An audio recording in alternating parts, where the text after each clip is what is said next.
Black hole ब्रह्मांड में मौजूद सबसे रहस्यमयी ऑब्जेक्ट। ब्लैक होल का जबरदस्त गुरुत्वाकर्षण उसे ब्रह्मांड की सबसे घातक चीज बनाता है। वो पलक झपकते ही सितारे को मिटा सकते हैं। हम ब्लैक होल को ब्लैक क्यों कहते हैं? इसकी वजह ये है कि ब्लैक होल से लाइट भी बाहर नहीं निकल पाती। वैज्ञानिक ऐसा कहते हैं कि लाइट ब्लैक होल के अंदर जा तो सकती है, लेकिन बहुत कम ही रेडिएशन बाहर आ पाता है। ब्लैक होल ब्रह्मांड में मौजूद सबसे शक्तिशाली पदार्थ हैं, जो तारे सहित सभी गैलेक्सियों को नियंत्रण में रखते हैं। जितना हम इस ब्लैक होल का अध्ययन करते हैं, उतना हमें ये पता चलता है कि ये कोई होल या गड्ढा नहीं, बल्कि काला दिखने वाला सबसे बड़ा तारा है, जो कई गैलेक्सियों को एक साथ नियंत्रित करता है। एक तरह से ब्लैक होल अंतरिक्ष की व्यवस्था बनाए रखते हैं। ब्लैक होल को हिंदी में कृष्ण विवर कहा जाता है।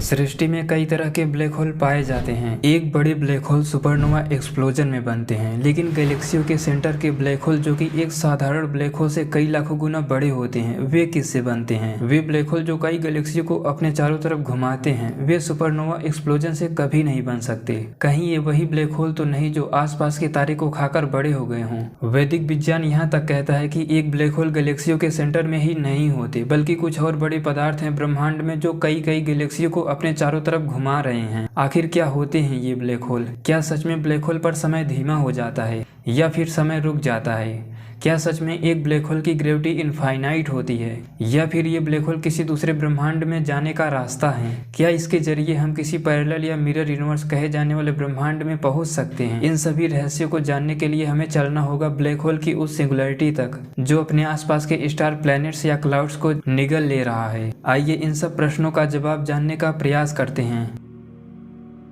ब्लैक होल एक ऐसे ऑब्जेक्ट होते हैं जो अपने आसपास के एरिया में आने वाले तारों, ग्रहों को निगलकर खुद बड़े व शक्तिशाली होते जा रहे हैं। ये उन्हीं तारों व ग्रहों को निगलते हैं जो ब्लैक होल के रीजन तक आ जाते हैं। हमारे पृथ्वी की एस्केप वेलोसिटी होती है 11.2 किलोमीटर पर सेकेंड। एस्केप वेलोसिटी का मतलब है कि अगर पृथ्वी से किसी वस्तु को 11.2 किलोमीटर पर सेकेंड की स्पीड से ऊपर फेंकें तो वो वापस धरती पर कभी नहीं आएगा।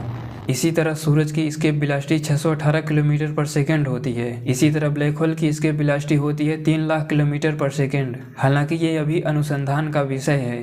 अनेक साइंटिस्ट इससे कम मानते हैं और ब्लैक होल से निकलने वाली रेडिएशन का दावा करते हैं। उन वैज्ञानिकों में स्टीफन हॉकिंग भी हैं। अंतरिक्ष में जब कुछ ऐसा दिखता है कि तारे, ग्रह किसी काला दिखने वाले पदार्थ में जा रहे होते हैं, सभी चीजें उस काला दिखने वाले स्पेस की तरफ खिंचती दिखाई देती हैं, तो उससे ब्लैक होल का अनुमान किया जाता है। कभी कभी ऐसा भी देखा जाता है कि दो तारे एक दूसरे का चक्कर लगा रहे होते हैं, उनके बीच एक काला धब्बा जैसा दिखता है।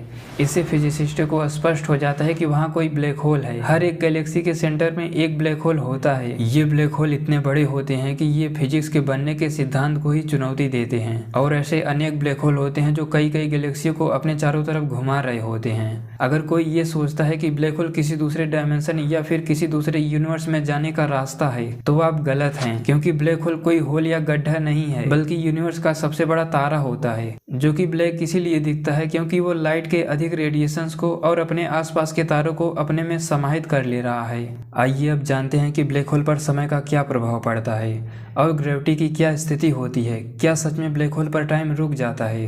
ब्लैक होल की ग्रेविटी बहुत ज़्यादा होती है, क्योंकि ये सृष्टि के सबसे बड़े सितारे होते हैं।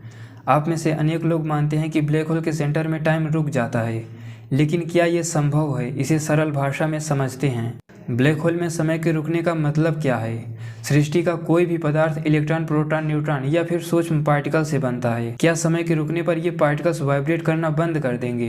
क्योंकि पूरा black hole electron, proton, neutron से बना है। अगर ये पार्टिकल वाइब्रेट करना बंद कर देंगे, यदि ऐसा हुआ तो ब्लैक होल का अस्तित्व ही नहीं रहेगा। निश्चित रूप से जो ब्लैक होल कई गैलेक्सियों को नियंत्रित करते हैं, वे इतने बड़े होते हैं कि जिनकी कल्पना भी साधारण मनुष्य नहीं कर सकता। तो ये ब्लैक होल सूक्ष्म पार्टिकल से बने हैं। अगर पार्टिकल की गति रुकी और समय रुका तो वो ब्लैक होल बिखर जाएगा, समाप्त हो जाएगा। तो ब्लैक होल पर समय नहीं रुक सकता, धीमा भी नहीं हो सकता। ये जो दो सिद्धांत है कि ब्लैक होल किसी दूसरे ब्रह्मांड में जाने का या फिर रास्ता हो सकता है, या फिर ब्लैक होल में समय रुक जाता है, मेरे मत में ये दोनों ही संभव नहीं है, और ना ही अब कोई फिजिसिस्ट ऐसा मानते हैं।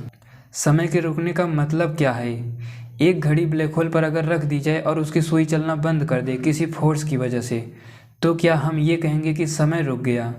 जो घड़ी की सुई रुकी है वो भी किसी इलेक्ट्रॉन, प्रोटॉन, न्यूट्रॉन जैसे सूक्ष्म पार्टिकल से बनी है। इन सूक्ष्म वाइब्रेशंस के रुकने का मतलब सब कुछ समाप्त हो जाएगा, घड़ी की सुई बिखर जाएगी। ऐसे ही अगर सृष्टि में ये सूक्ष्म पार्टिकल्स गति करना बंद कर देंगे तो ब्रह्मांड ही समाप्त हो जाएगा। समय के रुकने का मतलब होता है कि ये सृष्टि ही नहीं रहेगी। अगर कोई तारा या ग्रह किसी फोर्स की वजह से धीमा गति करने लगे, उसे समय का धीमा होना नहीं कहते। रुकने की बात तो दूर है, समय धीमा भी नहीं हो सकता। जहाँ पर समय नहीं होगा वहाँ कोई क्रिया भी नहीं हो सकती, ये सृष्टि भी नहीं होगी। तब मुझे लगता है कि इस सिद्धांत को आप समझ गए होंगे। धन्यवाद।